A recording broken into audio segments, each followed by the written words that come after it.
Hello, everybody. My name is Jacek Bartosiak. Welcome to Strategy and Future podcast about strategy, operational concepts, and other things related to strategies and the current affairs in the world. Today, my guest is Mick Ryan. Hi, Mick. How you going? It's great to be with you.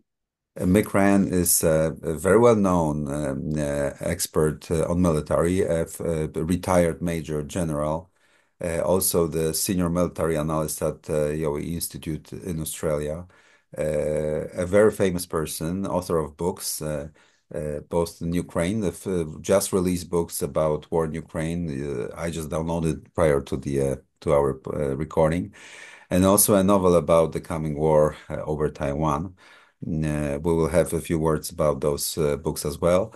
But first and foremost, you keep commenting on the events unfolding in Ukraine from the perspective of operational concepts and military strategies. So let's talk about this Kursk operation that is ongoing as we speak. We record on the 15th of August, 2024.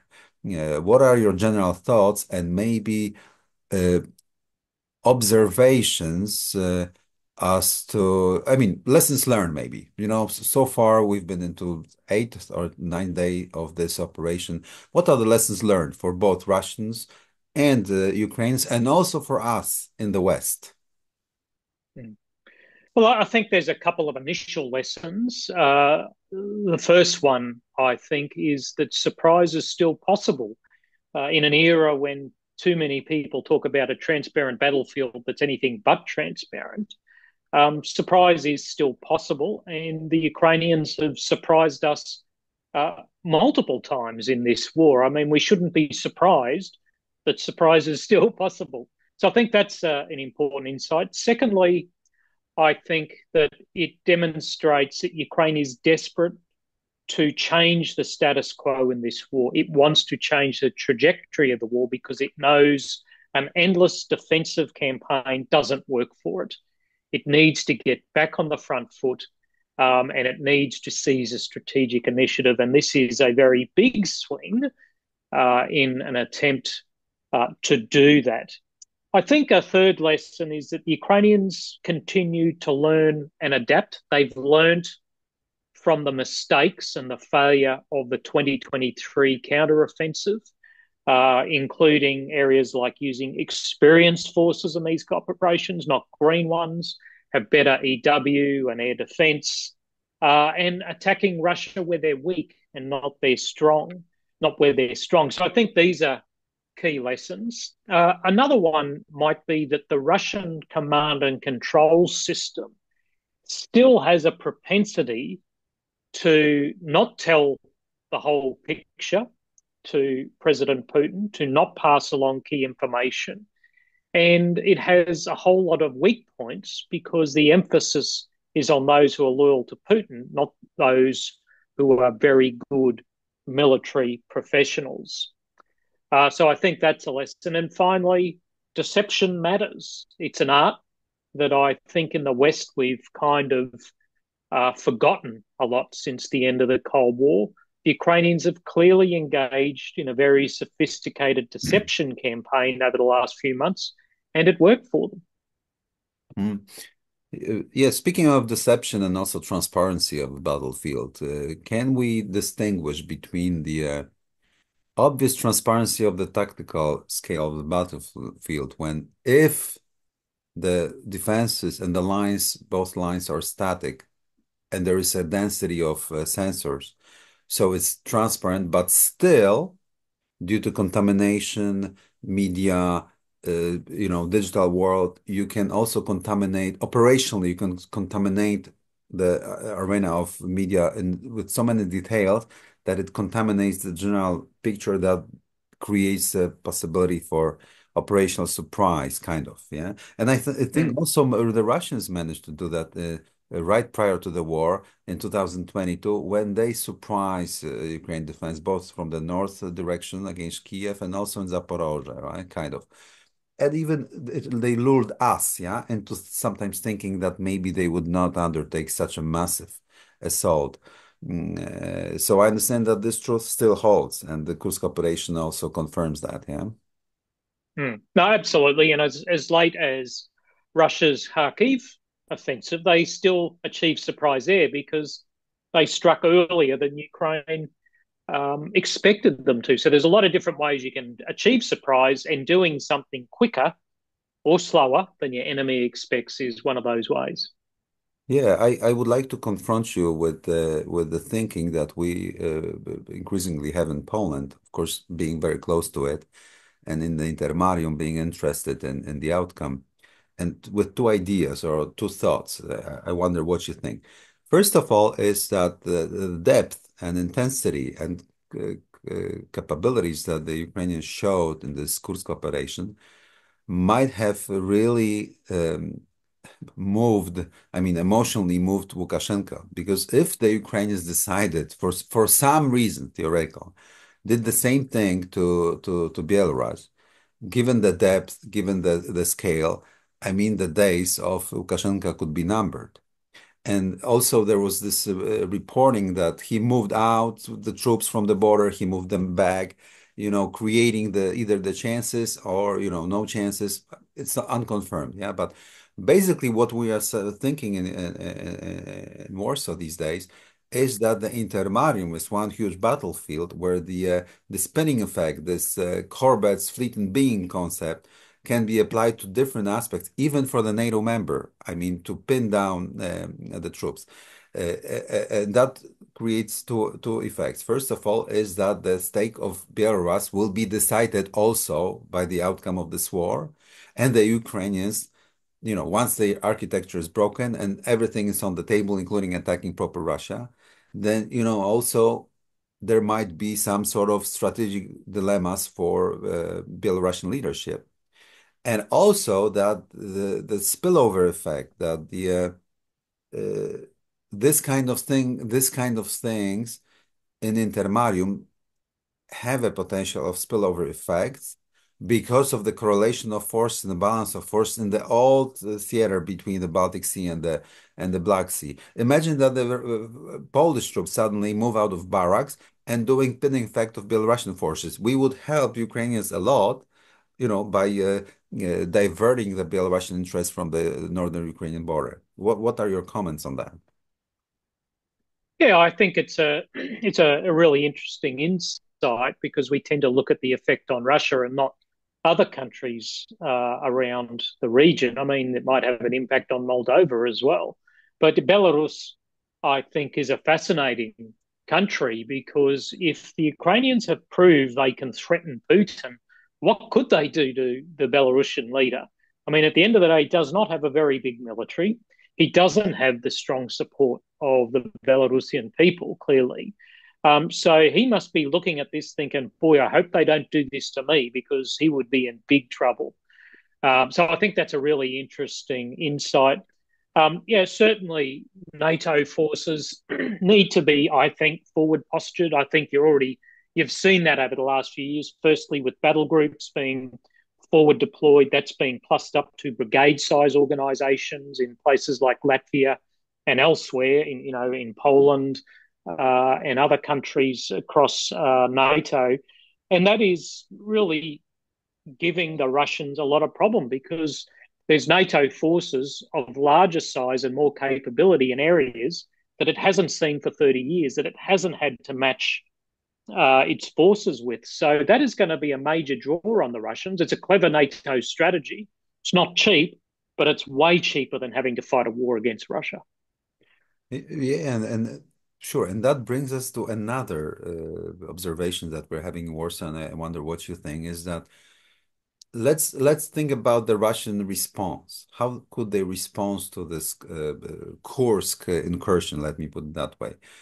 Given the fact that over the last year, we all established the thinking in the West and elsewhere in the world that basically Russians are doing better than Ukrainians long term in this war. So they are controlling the escalation. Plus, they have the nuclear weaponry, war machine production initiated, and Ukrainians are, always begging for money and equipment. So the appearance is that the Russians, were controlling escalation.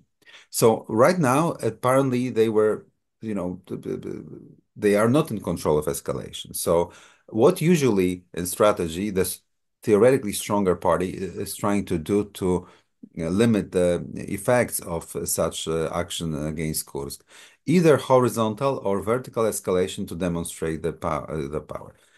Vertical escalation is doubtful because the Russians cannot provide, for example, the overwhelming punch against Kiev, take all the cities, or bomb everything in Ukraine, and they cannot too much use the nuclear weapons. So we are afraid a little bit in Warsaw that they might be thinking about horizontal escalation, also to consolidate the Belarusian stance somehow and maybe without frontal attack, but maybe hybrid attacks against Baltic states or creating problems across the NATO eastern flank to demonstrate that they still have an upper hand in this conflict generally, so that they are in control of the situation as it seemed to be over the last year. What do you think about that? Well, Russia has a doctrine called reflexive control, right? Being in control, but more importantly, portraying the sense that they're in control of momentum and initiative is an important part of their military doctrine. Their misinformation, their strategic influence operations are all about projecting not legitimacy, but projecting inevitable victory. It doesn't mean it's true, but what it does do is it does impact on the calculus of politicians considering assistance for Ukraine. If you can convince enough American and European politicians that it's inevitable that Russia will win, you might convince them not to support Ukraine with further aid packages. So this is an important part of Russia's overall strategy in the war, as well as convincing other countries to sit on the fence. I mean, it's done it with India, it's done it with China, although China is a very active supporter of Russia's. It's done it with all of Africa and South America. So these are very important, but it's no less important for Ukraine to conduct these kind of strategic influence operations to project confidence that it can win the war, project confidence that the Ukrainian armed forces are capable of going on the offensive. And I think the Kursk operation is part of Ukraine's effort to say to the West, listen, I know you haven't been paying attention much, but one, we're still here. Two, we still have the will to fight. And three, we have the capacity to take the fight to the Russians and beat them. We just need a little bit more capacity provided by our European American friends, and we need the permission to use all the weapons you've given us where we need to use them, including long-range missiles that they're not yet allowed to use against Russia in Russia. True. So how do you think it will end, this Kursk operation, both militarily and politically? Yeah, well, politically, I think Ukraine has already won. I mean, it's had a very significant uptick in attention and support. Whether that will mean more military support over and above already is yet to be seen. Militarily, I don't think Ukraine really has the capacity to hold large swathes of Russia for a long period of time. I mean, the Russian military can afford to just throw troops and bombs at them for a very long period of time to make their life very difficult at a time where they're having problems defending in the Donbass. I wouldn't be surprised if the Ukrainians do hold on to a small bit of Russian territory as a negotiating tip, but at the end of the day, every offensive like this has a natural culminating point. I think we'll see that in the coming days or weeks. At that point, we may see the Ukrainians collapse back into more defendable terrain to further attrit Russian forces by forcing them to attack the Ukrainians to take back Russian territory. But as a military expert, how do you read the movements that the Ukrainians are making? When you read the map, what do you see? What picture is being drawn here? Well, if I look at the whole map of Ukraine and Russia, I see Ukrainians hurting in the Donbass while swinging away in the north, and the reverse happening with the Russians. The Russians are swinging fairly big in the Donbass and hurting in Kursk, and the rest of this year will be determined by who actually can take the most pain and who blinks first. I think that will have a very big impact on the war this year and into next year, politically and militarily. But if you have a look at Kursk as a theatre in itself, the Ukrainians have two, potentially three axes of advance. Two of them are north oriented. One could go as far as the Kursk nuclear power plant. And then there are as another axis that is kind of heading southeast, which could well be supporting a future offensive around Belgorod. I get the sense there's a lot of opportunism at the moment in these Ukrainian advances. If they're hitting a hard rock, they're going around it and keep moving. You can only do that for so long. But I think there's a lot of opportunism and a lot of branch plans that have been executed that they may not have expected on the first day of their incursion into Russia. Hmm. Well, so what is your gut feeling? When will the war in Ukraine end? And do you think that the American elections have anything to do? What do you think down there under in Australia about all this American elections in that particular respect? About the Western Pacific, I'll ask you shortly, but about Ukraine, what do you think there with your Well, colleagues? unfortunately, not enough Australians do think about Ukraine, even though the security and stability of Europe is important to all of us. There isn't enough people thinking about that. Although, I note with interest the Royal Australian Air Force has just signed a memorandum to have German pilots trained by our Air Force. So clearly some people think Europe matters because it does matter. But, when it comes to when the war ends and the election this year, I don't think there's any prospect of an end to the war this year. I think Ukraine's prospects are better next year. They will have brought in more people. European production is improving. Their prospects only improve next year. But the US administration will have a very important impact on that. The Trump administration, if that is what happens, clearly has some firm views on Ukraine and Taiwan. Whether that continues when they're in the administration or is different is yet to be seen. But there's just so many uncertainties. It's very hard to make predictions. My hope is that Ukraine beats Russia and kicks them out. And that forces Russia to look inwards for a very long time to come. I don't think an inwards-looking Russia is in prospect anytime soon. They're actually going to have to be defeated for that to occur. Mm-hmm. Your newest book has been released. Let me read exactly the title. The War for Ukraine, Strategy and Adaptation Under Fire. 2 days ago, I just got it on my Kindle. Could you say a few words about this book, especially for those in Intermarium in the Central Eastern Europe who would like to read it, because we are watching closely what's going on and the conclusions for us. Yeah, so the book is not as much a chronology of the war like some others are, and that's important to do that. Mine really focuses on two important elements of the war. The first one is strategy. How has Ukraine, Russia, NATO, the United States developed and evolved its strategies for the war? And how are they going in the implementation of their strategies? And then the second half of the book looks at adaptation. How has each side learned and adapted at the tactical, the operational, and the strategic levels during the war? What adaptations have worked? Which ones haven't worked?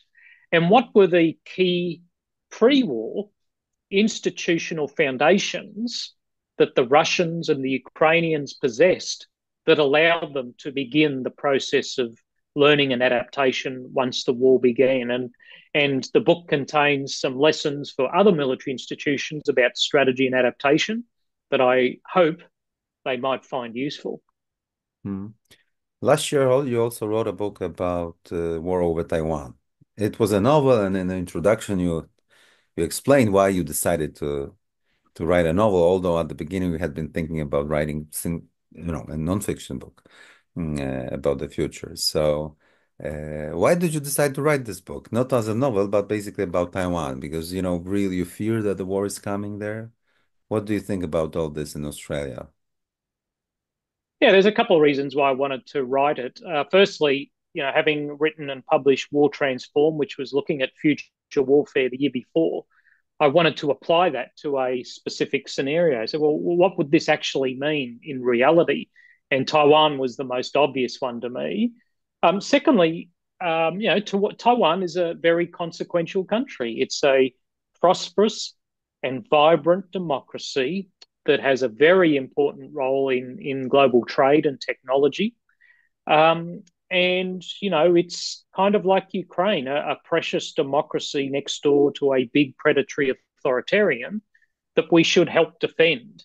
So they're the reasons I wrote it. But I also wanted to write about some of the newer institutions and ideas in warfare, whether it was the Space Force, the application of autonomous systems across different environments, things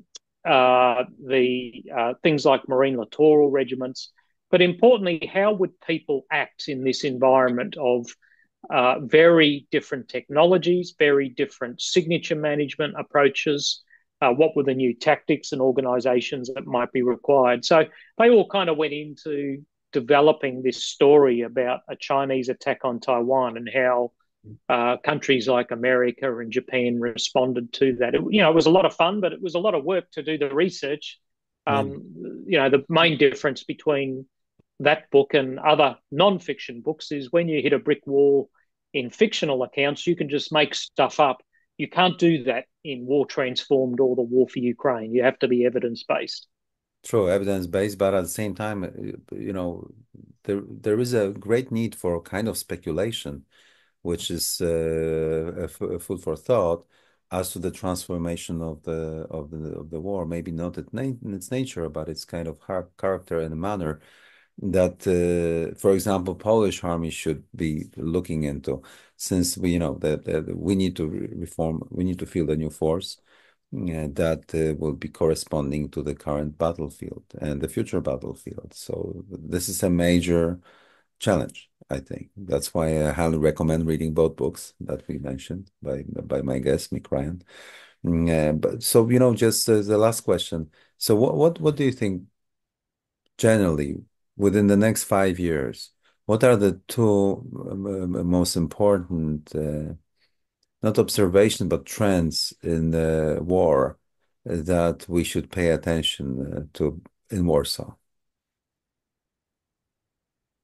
I think the first one is the ability of citizens to understand the threat posed to our democracies by authoritarian regimes, not just physical threats. I mean, clearly Russia is a profound physical threat to Poland and its people and its territory, but the information threats, the fostering of discord and conversations that aren't healthy in a democracy in online fora, including social media, is something that Russia, China, Iran, and others are doing.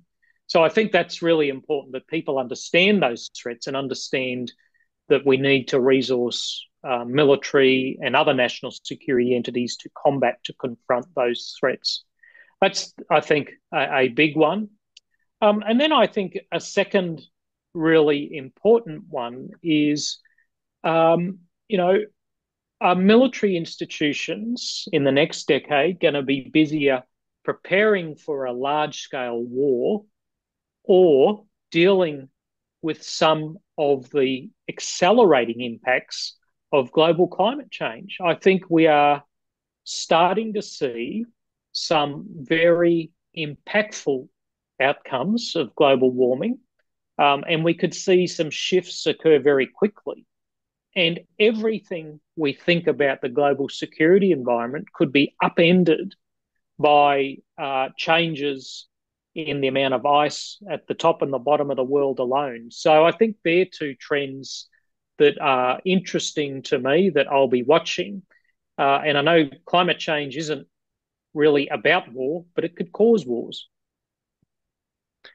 Yes, it can cause wars if the millions of people become people without water or without food resources, or their settlements are threatened by climate changes. It's true, and it also occurred in the past history of humanity as well. Thank you for the conversation. Our guest today was Major General retired Mick Ryan. That has been great to have you on my podcast. And looking forward to having next one. Thank you very much. And you stay with us with strategy and future. Thank you, Mick. Thank you. It's great to be with you.